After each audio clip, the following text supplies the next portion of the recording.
Ce matin, nous allons continuer d'une manière assez directe sur le message de dimanche dernier. Et je sais que vous vous en souvenez. C'était la prière selon l'Esprit. Même pour être plus précis, il faudrait dire les prières selon l'Esprit. On va relire le texte qui introduit cela, c'est dans Éphésiens 6, 18. Ouvrons nos Bibles.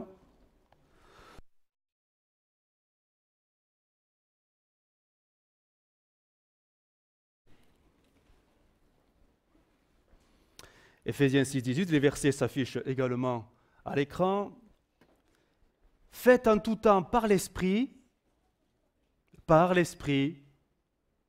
et peut-être que le Saint-Esprit nous rappelle que nous avons besoin de revenir à des choses premières. L'Esprit.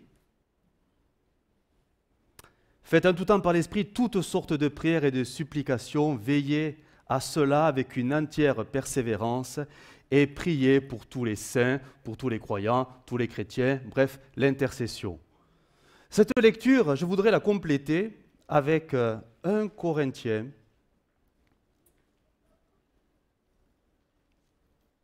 1 Corinthiens 12, verset 3. 1 Corinthiens 12, verset 3, pour un peu récapituler très rapidement ce qu'on a vu le dimanche dernier, c'est que finalement la prière selon l'Esprit sera une prière qui est inspirée de l'Esprit. Inspirée de l'Esprit. Si j'insiste sur cette notion d'inspiration de l'Esprit, c'est que beaucoup d'autres formes d'inspiration peuvent alimenter nos prières. Et la Bible en parle. Mais ce texte nous dit que l'Esprit ne peut pas nous inspirer l'erreur. D'autres formes d'inspiration nous inspireront l'erreur. Mais le Saint-Esprit ne peut inspirer que la vérité, sinon il serait en contradiction avec lui-même. 1 Corinthiens 12, 3, c'est pourquoi je vous le déclare que personne, s'il parle par l'Esprit de Dieu, ne dit « Jésus est anathème », Jésus est maudit. Et que personne ne peut dire « Jésus est Seigneur » si ce n'est par l'Esprit, par le Saint-Esprit. Ce texte, qui peut paraître un peu particulier, nous dit dans la bouche de Paul que le Saint-Esprit ne peut pas nous inspirer le mensonge, l'erreur ou la confusion. Mais il nous dira toujours la vérité. Et ce que nous dirons sera forcément le reflet de la vérité parce que nous serons inspirés par le Saint-Esprit. Nos prières inspirées par le Saint-Esprit seront le reflet de la vérité de Dieu. Le problème, et c'est très humain, c'est que nous avons beaucoup de sources d'inspiration autour de nous, en nous, et la vérité et le mensonge peuvent se côtoyer, tout simplement. Et Pierre en est l'exemple assez remarquable qui, en même temps, ou plutôt avec un décalage de temps, va dire « Jésus est le Fils de Dieu ». Et Jésus de dire « ça ne vient pas de toi, ça a été inspiré par le Père ». Et dans la même situation, il sera le premier à s'opposer au ministère de Jésus. Et Jésus a vraiment discerné que son inspiration venait plus du Père, mais de Satan lui-même. C'est le même personnage, mais qui va dire des paroles avec des inspirations diamétralement opposées. Et nos cœurs sont parfois comme ça. Dans notre vie de prière, nous pouvons avoir de bonnes inspirations et parfois mélangées à de très mauvaises inspirations. C'est surprenant, hein? On se croyait si parfait. Je relis le texte dans une version parole vivante qui va s'afficher. Je ne vais pas tout relire, mais à partir du moment où vraiment ça m'intéresse pour la démonstration, si un homme disait « Maudit soit Jésus », il ne saurait en aucun cas parler sous l'inspiration de l'Esprit de Dieu. Si par contre quelqu'un confesse « Jésus est le Seigneur », c'est l'Esprit Saint qui l'y pousse. Les textes sont plus clairs, les termes sont plus précis en matière d'inspiration. Nous avons tellement mystifié la vie de l'esprit qu'on en a fait quelque chose de presque de magique. Mais c'est nos paroles qui reflètent si on est bien inspiré ou pas. Et l'apôtre Paul a mis l'accent que dans les derniers temps, l'Église, et nous sommes dans les derniers temps, serait vraiment sous le souffle, mais vraiment le souffle, pas que de l'esprit, mais de mauvaises inspirations. Et ces mauvaises inspirations, c'est nous. L'apôtre Paul dira dans 1 Timothée 4, au verset 3, il va s'afficher, mais rapidement, je le cite, il viendra un temps où les hommes, le contexte nous parle des chrétiens, ne voudront plus rien savoir de l'enseignement authentique, mais sous l'influence de leurs désirs. Vous voyez? L'influence de leurs désirs. C'est plus l'esprit qui les inspire, c'est eux-mêmes, parce qu'ils ont envie. Envie d'eux. Alors de quoi? Alors pour satisfaire leur convoitise, ils vont se donner une foule de docteurs selon leur désir, tout simplement. L'apôtre Paul parlera aussi dans 1 Timothée 4, au verset 1er, l'Esprit déclare clairement que dans les derniers temps, plusieurs se détourneront de la vérité, de cette foi, parce qu'ils vont tout simplement prêter l'oreille à de beaux parleurs qui leur présenteront des doctrines inspirées de démons. Et ça, c'est dans l'Église. Paul parle des chrétiens qui, dans les derniers temps, seront un peu ballottés par toutes sources d'influence, d'inspiration. Alors le bon se mélangera au mauvais. Et tout ça, ça va être dans le cœur du croyant, dans le cœur du chrétien, dans l'Église. Et tout ça, ça dépend. Hein. Ça dépend ce qu'on en fait. Soit ça grandit, ou soit à un moment donné, on le rejette. Quand on entend le Saint-Esprit nous dire encore ce matin, reviens, arrête de faire ce que tu fais, mais reviens, c'est bien la preuve que des fois on s'est laissé guider par quantité de choses qui ne plaisent pas à Dieu.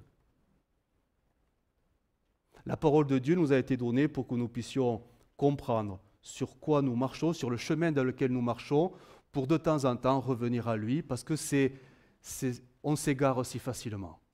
Et en matière de vie de prière, on peut s'égarer très, très facilement également. On a besoin de revenir à une prière selon l'Esprit. On a vu dimanche dernier que la prière selon l'Esprit, donc inspirée du Saint-Esprit, peut se comprendre aussi ou doit s'aborder sous plusieurs formes de pression. Pression, quand je dis pression, d'inspiration plus ou moins forte.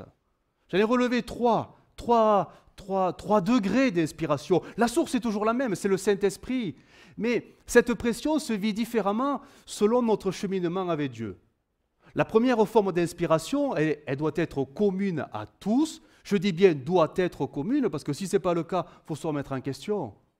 Mais notre prière doit être selon la vérité. Ça va de soi. C'est quoi la vérité? C'est la Bible. Si ma prière n'est pas conforme à ce que dit la Bible, je ne prie pas selon l'Esprit. Parce que qui a inspiré la Bible? C'est le Saint-Esprit. C'est le Saint-Esprit. Donc, quand je commence à prier des affirmations, des déclarations qui ne sont pas dans la Bible, est-ce que c'est selon l'auteur de la Bible? Non, je vais plus loin. Je ne suis plus dans ce qu'il a dit. Je suis au-delà de ce qu'il a dit.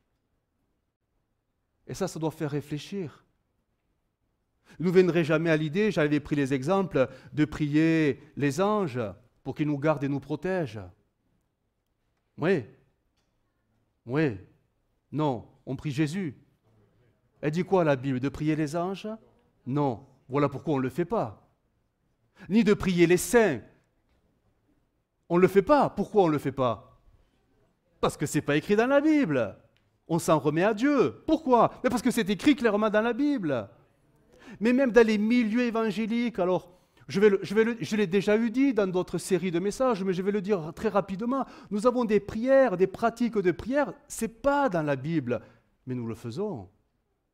Alors je ne sais pas si c'est la bonne expression de dire ça, mais remuer le couteau dans la plaie, mais je vais quand même le dire pour ceux qui l'entendraient peut-être pour la première fois. Mais il y a des courants dans les milieux évangéliques qui vont nous porter dans des prières qui ne sont pas dans l'Écriture, ben, je vais inciter, liez le diable, liez Satan, liez les démons dans les lieux célestes. Excusez-moi de vous le redire, mais est-ce que vous le trouvez dans la Bible? Non.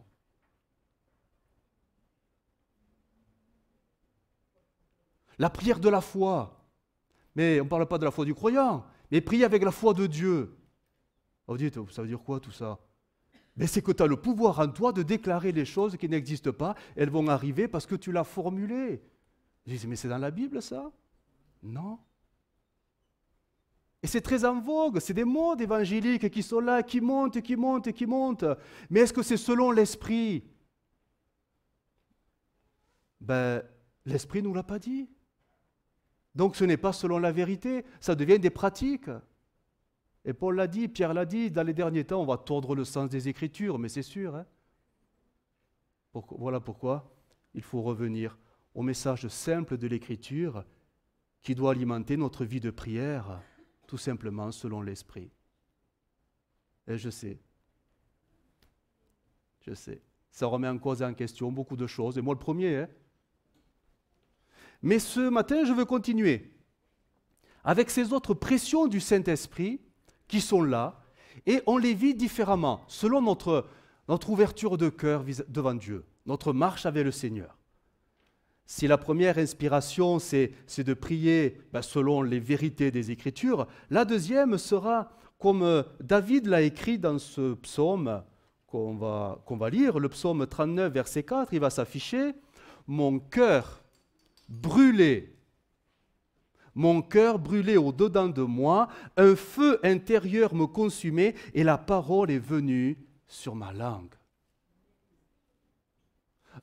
Mon cœur brûlait au-dedans de moi, un feu intérieur me consumait et la parole, on pourrait dire ma prière, est venue sur ma langue. De quoi nous parlons, si ce n'est tout simplement de l'expérience la plus répandue dans le livre des Actes, c'est-à-dire quand le Saint-Esprit saisissait fortement le croyant. Il ne passe pas que dessus, il est dans son cœur, il le saisit. Il le saisit à tel point qu'il y a un feu, et là on se met à prier. Mais il ne faut pas simplifier ou résumer qu'à la prière. Ça peut être simplement le Saint-Esprit qui nous met, ou plutôt qui met cette parole sur notre bouche. Et on se met à parler selon l'Esprit. Ou on se met à prêcher selon l'Esprit. Ou on se met à témoigner selon l'Esprit. Bref, on se met à dire quelque chose selon l'Esprit. L'expérience la plus commune à ce genre de pression, mais c'est tout simplement les dons spirituels. Ça vient d'où un don spirituel? Ah. Ça vient d'où? Plutôt, je dirais, ça devrait venir du Saint-Esprit. Et on le sent quand l'inspiration du Saint-Esprit est là. Mais ce n'est pas forcément toujours le cas. Des fois, on peut arriver à parler selon ce que nous avons au fond du cœur. Mais cette notion d'inspiration, du moins ceux qui l'ont vécu au travers des dons de l'Esprit, comprennent ce que je veux dire. C'est une expérience assez particulière. À un moment donné, à un instant T, on sent qu'il faut dire quelque chose. Il faut dire quelque chose. Mais ce n'est pas qu'au niveau des dons de l'Esprit, la prophétie, etc. Ça peut être même au niveau de la prédication. Tout prédicateur a connu ces moments où il prêche et d'un seul coup, il sent que ce n'est plus lui qui parle, mais c'est l'Esprit qui va lui dire une ou deux phrases particulières. Si vous avez eu l'occasion de témoigner, j'espère, c'est étonnant des fois, on parle de notre expérience et à un moment donné, on va dire quelque chose, ce n'était pas prévu, mais on l'a dit. Et c'est ça que la personne en face avait besoin d'entendre. Dans nos discussions les uns les autres, alors on se dit bonjour, tout ça, tu vas bien, etc. Et là, d'un seul coup, paf, une parole, on ne l'a pas vue venir, mais elle est sortie. Et la personne en face avait besoin de l'entendre. C'est ça l'inspiration du Saint-Esprit. Alors, je disais que c'était l'expérience la plus répandue dans le livre des Actes, et pour cause. J'ai quelques versets, je vais simplement les citer. Mais vous allez voir que le résultat, c'est toujours le même. Dans Acte 4, Pierre, rempli du Saint-Esprit, leur dit. Je ne vais pas plus loin. Le message ne nous intéresse pas. Mais ce qui est intéressant de noter, c'est l'inspiration du message. Il est rempli du Saint-Esprit et il s'est mis à parler. Dans Actes 4, 31, ils furent tous remplis du Saint-Esprit et ils annonçaient la parole de Dieu avec assurance. On retrouve cette même notion. Ils étaient remplis du Saint-Esprit. Dans Actes 6, les foules ne pouvaient résister à sa sagesse et à l'esprit par lequel Étienne parlait. On retrouve le même résultat. Acte 11, l'un d'eux, nommé Agabus, se leva et annonça par l'esprit, etc., etc., qu'il y aurait une grande famine. Acte 13, alors Paul, rempli du Saint-Esprit, fixa les regards sur Élymas le magicien et dit. Et acte 21, les disciples, poussés par l'Esprit, disaient à Paul de ne pas monter à Jérusalem. C'est toujours la même, c'est pas le bon terme, mais la même mécanique. Le Saint-Esprit remplit le cœur et le croyant se met à parler. Le Saint-Esprit remplit le cœur et le croyant se met à annoncer des paroles ou à prier ou à témoigner ou à apporter un don spirituel. Peu importe le message, il vient du Saint-Esprit qui est en lui. Et ça sera toujours la bonne inspiration. Et ça, nous en avons vraiment besoin. L'Église a besoin de gens inspirés. Nous avons besoin, dans nos réunions de prière, de gens qui intercèdent avec l'inspiration du Saint-Esprit.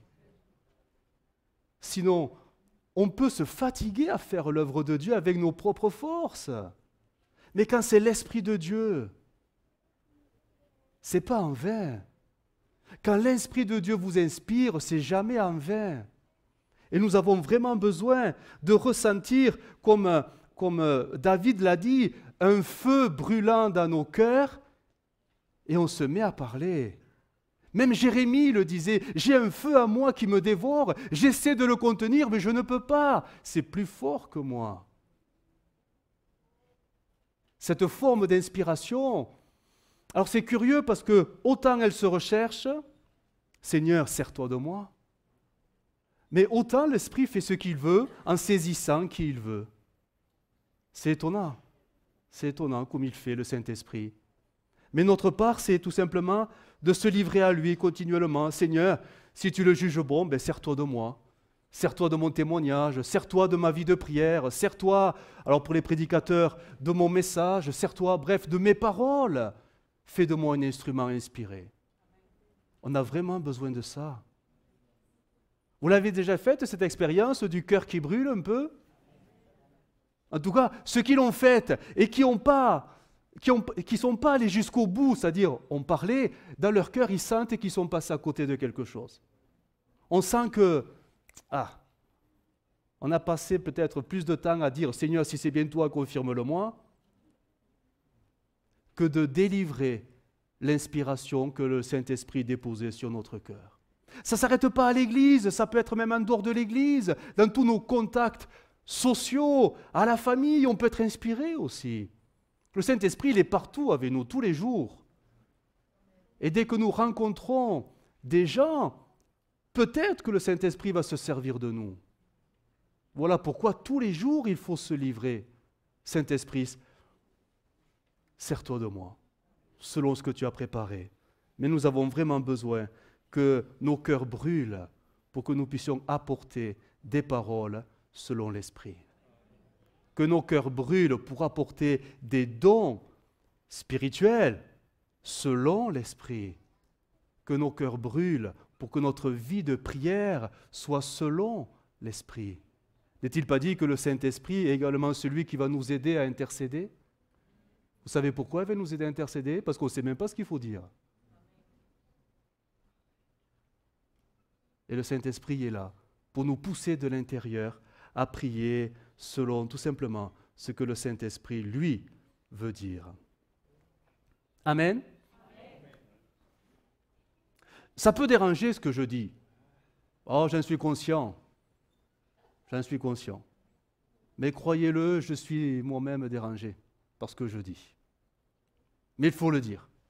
Et je le dirai. Troisième forme d'inspiration, et c'est la dernière que je relèverai, parce que c'est la dernière que la Bible me présente. Je ne dis pas qu'il y en a, peut-être qu'il y en aurait une quatrième, mais bon, en tout cas, elle n'est pas écrite dans l'Écriture. La troisième, alors, c'était la première, comme une brise qui passe sur nous et qui nous fait prier selon la vérité. La deuxième, c'est le Saint-Esprit qui nous saisit et nous fait parler selon ce que l'Esprit met sur notre cœur. Et la troisième, c'est la forte pression. Et vous savez, quand vous prenez quelque chose et que vous serrez très fort, très fort, très fort, je prends un exemple, prenez un tube de dentifrice. Enlevez le bouchon un petit peu et serrez très fort. Il se passe quoi? Essayez à la maison. Essayez à la maison. Les enfants, allez-y, faites ça. Pas vous, hein, les autres. Vous ne faites pas. Faites-le, faites-le. Et vous allez voir que le contenu, ça va partir.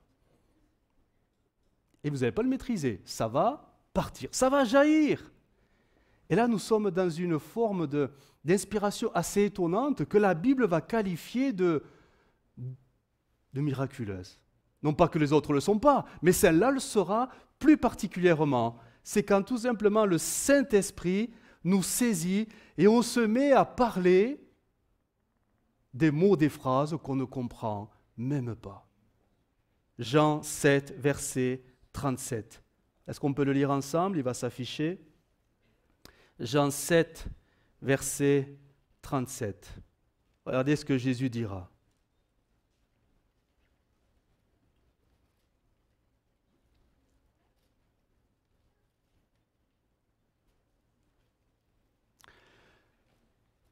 Alors je vais directement à la phrase de Jésus. Si quelqu'un a soif, qu'il vienne à moi et qu'il boive. Celui qui croit en moi, des fleuves d'eau vive couleront. D'autres versions ont été plus percutantes. Jailliront de son sein, de son cœur, comme dit l'Écriture. Il dit cela de l'Esprit que devaient recevoir ceux qui croiraient en lui.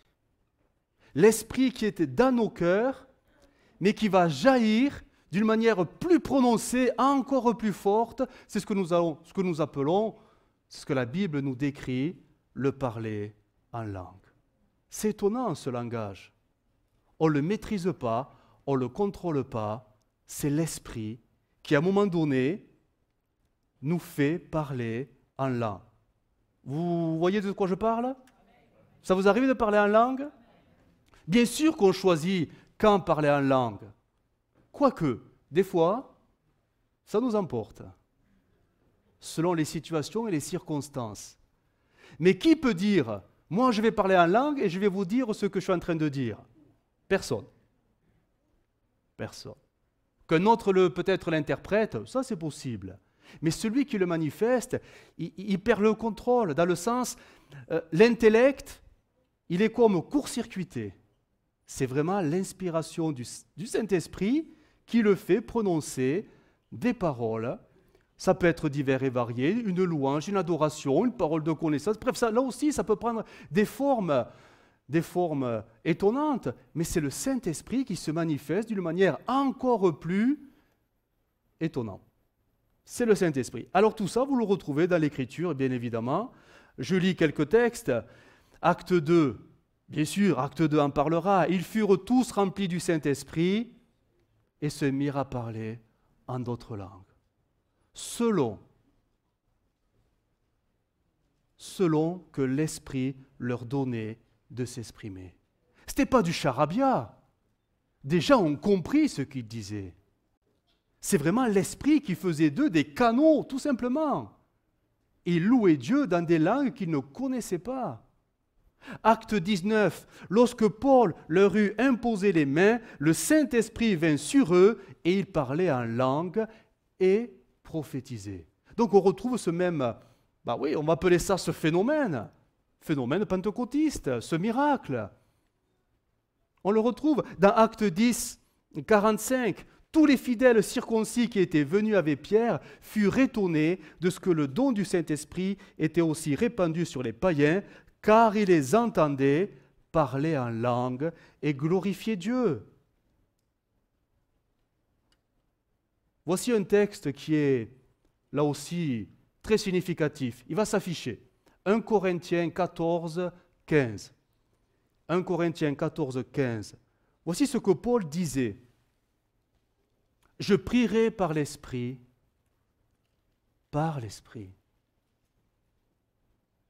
mais je prierai aussi avec l'intelligence.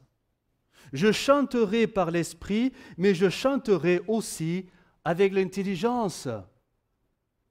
Paul est en train de mettre là, en train d'expliquer à l'église de Corinthe que l'Esprit peut faire quelque chose de plus que nous ne pouvons pas faire.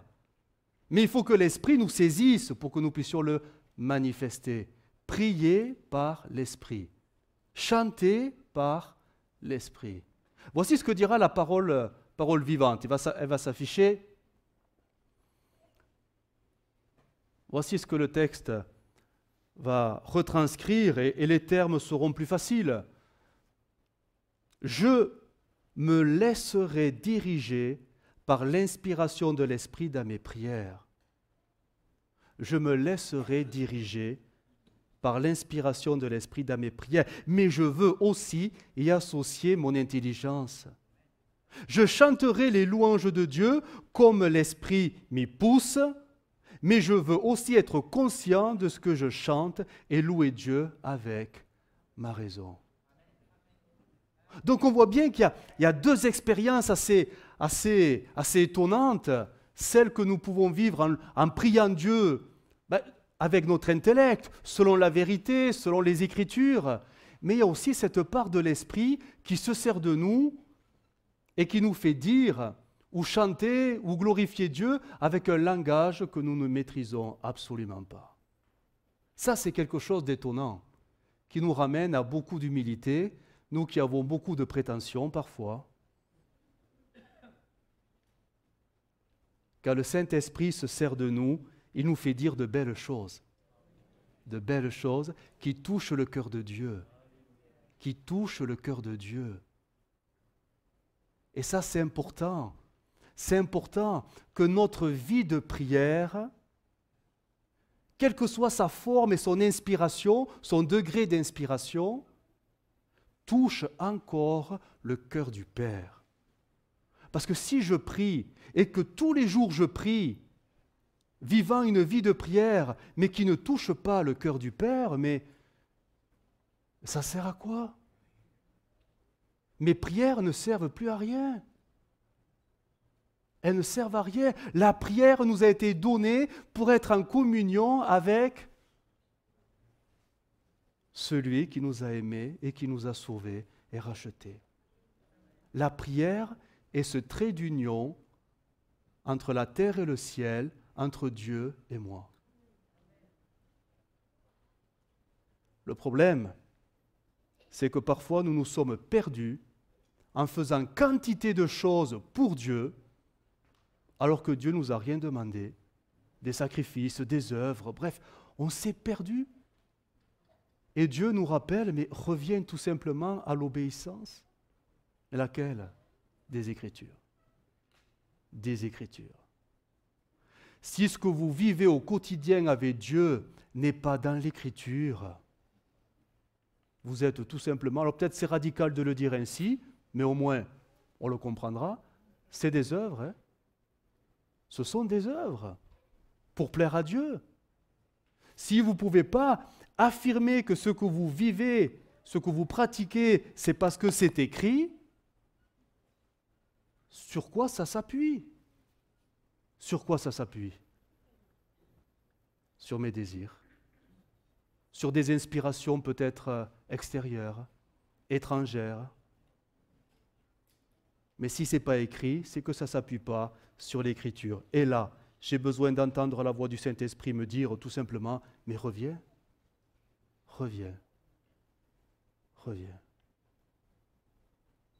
Parler en langue, c'est vrai que peut-être on ne le dit jamais assez de l'estrade, mais pour nous, peuple de l'Esprit, c'est quelque chose qu'on devrait pratiquer, vraiment pratiquer. Parce que c'est particulier. C'est particulier. Quand nous prions toujours selon, selon ce qui se passe dans nos vies. Mais quand nous prions en langue, ça court-circuite le moi qui demande. Et on se met à louer Dieu par la foi, par l'Esprit. Et regardez Jésus. Même Jésus le disait, ou plutôt l'a dit à la fin de son ministère, « Voici les miracles qui accompagneront ceux qui auront cru. » Vous connaissez la suite, hein? À mon nom, ils chasseront le démon, et viendra dans la liste ce qui va alimenter notre vie de prière. Ils parleront de nouvelles langues. Quelle part donnons-nous au parler en langue dans notre vie de prière? Intéressant comme question. Et c'est déstabilisant parce que nous, parfois, on a nos listes. On a nos listes et on voudrait les caser, nos listes. Je ne dis pas qu'il ne faut pas avoir de liste. Moi, je dis tout simplement, je veux que ma prière touche le cœur de Dieu. Bon, si ma liste touche le cœur de Dieu, tant mieux. Mais bon, bien souvent, c'est qu'une question de confiance. Le Seigneur sait ce qu'il doit faire. Mais toucher le cœur de Dieu en se mettant à le louer, en l'adorant en langue, ça nous ramène à ce que nous sommes, hein. Pas grand-chose. C'est l'Esprit à nous qui est plus important. C'est l'Esprit à nous qui fait la différence. Notre quotidien, Dieu sait le gérer mieux que nous. On n'a pas besoin de lui dire qu'il fasse ceci ou cela. Il connaît la situation.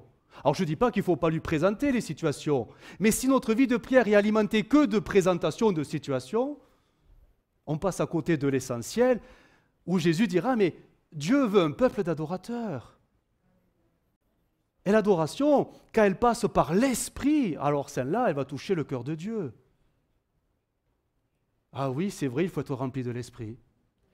Ah, il faut revenir à ça. Revenir au baptême du Saint-Esprit. Je ne sais pas si toute l'Église est baptisée du Saint-Esprit, je ne pense pas. Mais c'est quelque chose qui devrait être normal. Et que quelqu'un qui est baptisé du Saint-Esprit parle en langue, mais régulièrement, mais c'est quelque chose de normal aussi. Non? Ou la Bible en demande trop. Même Paul disait, je parle en langue plus que vous tous. Mais pourquoi parlait-il en langue plus que tous? Parce qu'il le pratiquait régulièrement, tous les jours. Quand l'Esprit conduit notre vie de prière, on a envie. On a envie, c'est un feu dans notre cœur. Alors au début, on se met à parler normalement. On se met à louer Dieu normalement, d'une manière intelligible. Seigneur, je t'adore de tout mon cœur, etc. Et là, on sent, du moins j'espère que c'est comme ça que vous le vivez, vous sentez que c'est un feu qui grandit, un feu qui grandit. Bon, le vocabulaire, au bout d'un moment, il est épuisé. Et c'est l'Esprit. C'est comme ça pour vous aussi? C'est comme ça que ça se passe. Le Saint-Esprit alimente notre adoration.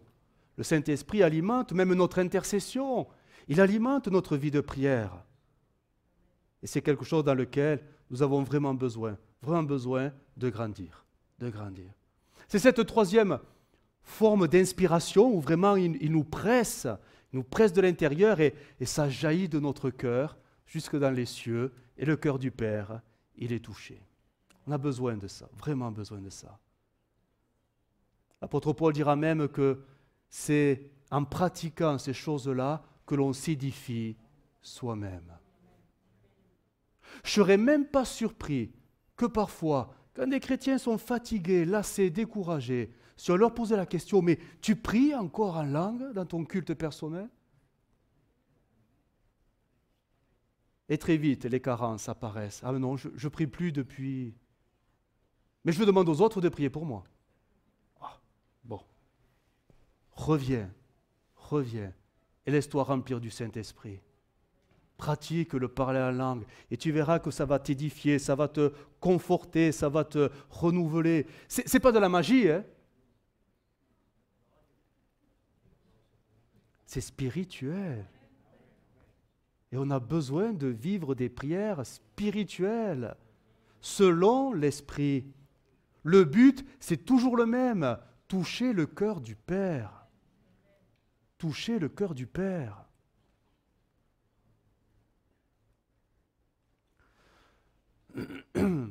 Peut-être une parenthèse. pour le parler en langue ou pour les dons spirituels au milieu de nous, dans l'Église. On ne le dira jamais assez, mais je vais quand même le répéter en ce début d'année 2022.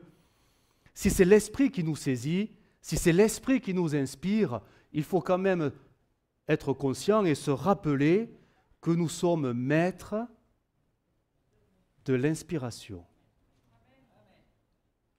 Quelqu'un qui me dirait, « Pasteur, je n'ai pas pu me taire, c'était plus fort que moi, donc j'ai coupé la prière à tout le monde », je lui rappellerai que l'Écriture dit tout le contraire. L'apôtre Paul dira, « Est-ce qu'il y en a qui parlent en langue ?»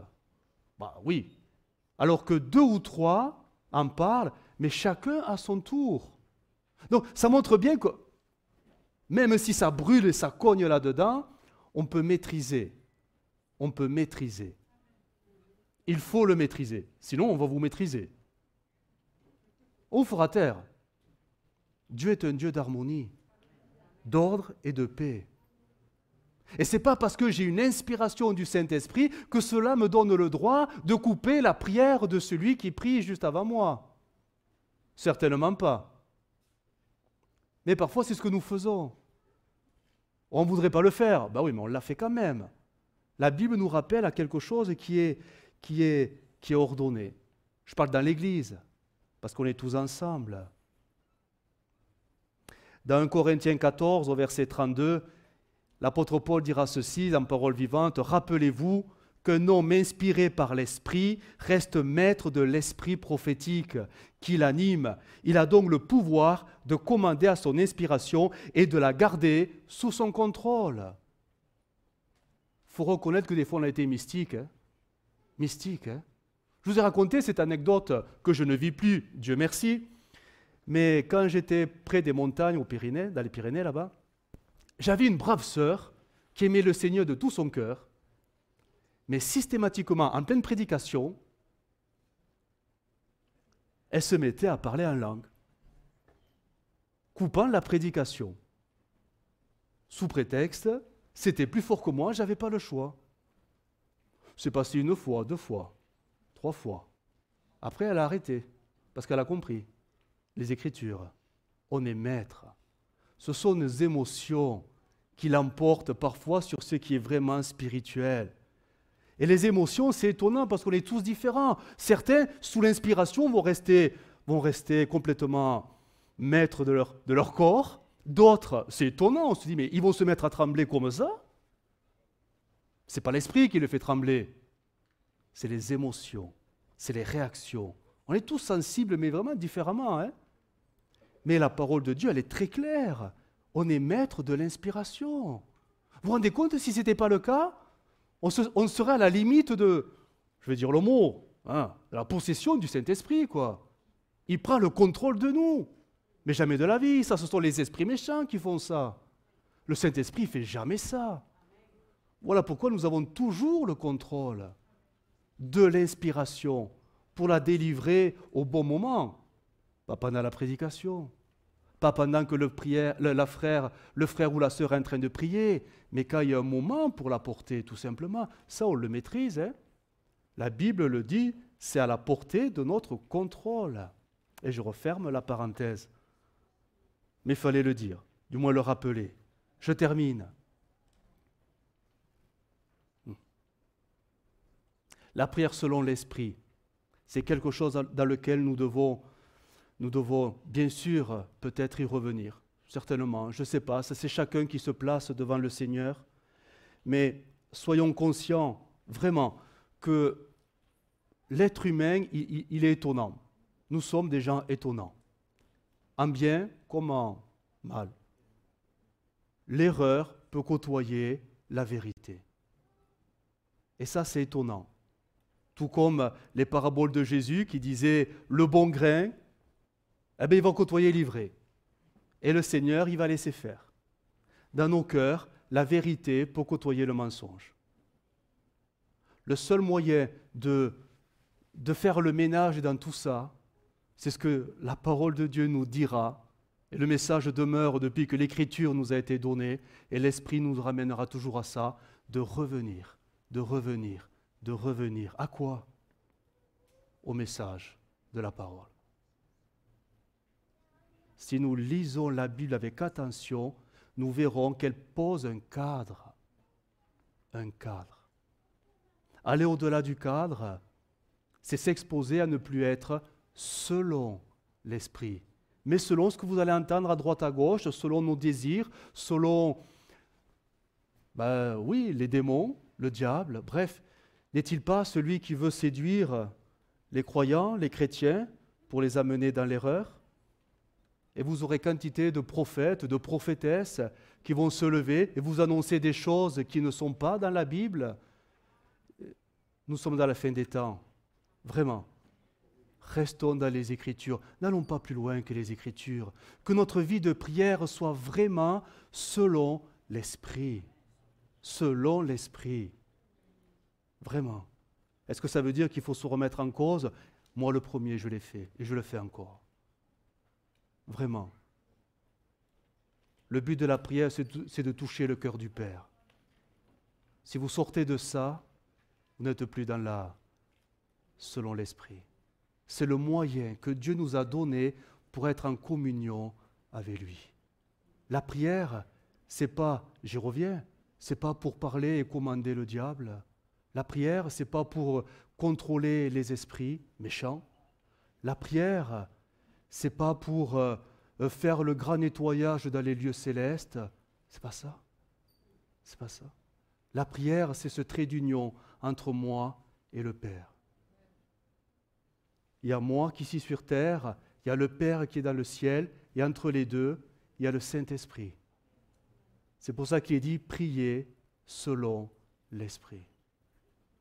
J'y reviendrai, mais pas dimanche prochain. Mais j'y reviendrai, j'y reviendrai sur cette notion de le but de la prière. Vraiment, le but de la prière. Je crois que nous pouvons attrister, je le crois vraiment, de plus en plus, attrister le cœur de Dieu qui nous fait des dons et de mal s'en servir, peut attrister son cœur. La prière est un don. Je crois vraiment quand Dieu voit des gens prier quantité de choses, alors Saint Paul, Saint Pierre, la Vierge, les anges, je crois que le cœur du Père, il est attristé. Parce que la prière ne sert pas à ça. Elle ne sert pas à ça, la prière. La prière, elle sert à tisser ce lien, mais exclusif avec Dieu. C'est comme, je prends un exemple concret. J'ai des enfants. Allez, j'en prends un, mon aîné. Je lui donne 10 €. C'était qu'un exemple. Hein. Non, tu vas croire. Je te donne 10 €, mais avec ça, tu vas t'acheter ceci, cela et ça. Mais pas plus. La monnaie, tu me la rends. Mais tu achètes ce que je t'ai demandé. Alors, comme c'est un fils très obéissant, il grandit dans l'obéissance comme tous les autres, hein, il prend l'argent, il achète ceci, cela, ok. Oui, mais il reste. Et avec le reste, il s'achète des choses qui lui plaisent. Et après, il revient auprès du Père. Et il me dit, voilà. Mais ça attriste le cœur du Père de voir que ce que je lui ai donné n'a pas été utilisé selon mes attentes. Vous voyez ce que je veux dire? La prière est un don. Dieu nous a donné la prière, c'est un moyen. Ce n'est pas un but en soi. C'est un moyen vivant par le Saint-Esprit pour être en communion avec le Père. Faire un autre usage, quel qu'il soit, qui irait au-delà des Écritures, à mon sens, attriste le cœur du Père. Mais on y reviendra. On va fermer nos yeux et on va prier le Seigneur. Seigneur, nous te bénissons. Seigneur, merci pour la prière. Tu nous as donné l'Esprit pour que la prière soit vivante. Tu nous as donné, Seigneur, le Saint-Esprit pour que notre vie de prière touche ton cœur jour après jour. Tu nous as donné la parole pour donner le cadre à notre vie de prière. Seigneur, et encore aujourd'hui, tu nous rappelles de revenir à toi dans l'obéissance de ta parole. En délaissant nos œuvres, en délaissant nos sacrifices, en délaissant nos efforts, en délaissant tout ce que nous avons pu mettre en place pour essayer de te plaire, nous voulons simplement revenir à ce que tu as dit, comme tu nous l'as rappelé ce matin. Seigneur, oui, que le Saint-Esprit puisse alimenter notre vie de prière, que le Saint-Esprit puisse enflammer notre vie de prière, selon les Écritures, selon ton inspiration, selon ce que toi tu attends de nous. Oui, nous voulons vivre cette prière sous toutes ses formes, mais inspirée par le Saint-Esprit. Aide-nous, Seigneur. Aide-nous parce que ce n'est pas naturel, mais tout vient de toi. Tout vient de toi et par ton Esprit. Nous te bénissons, Jésus. Amen.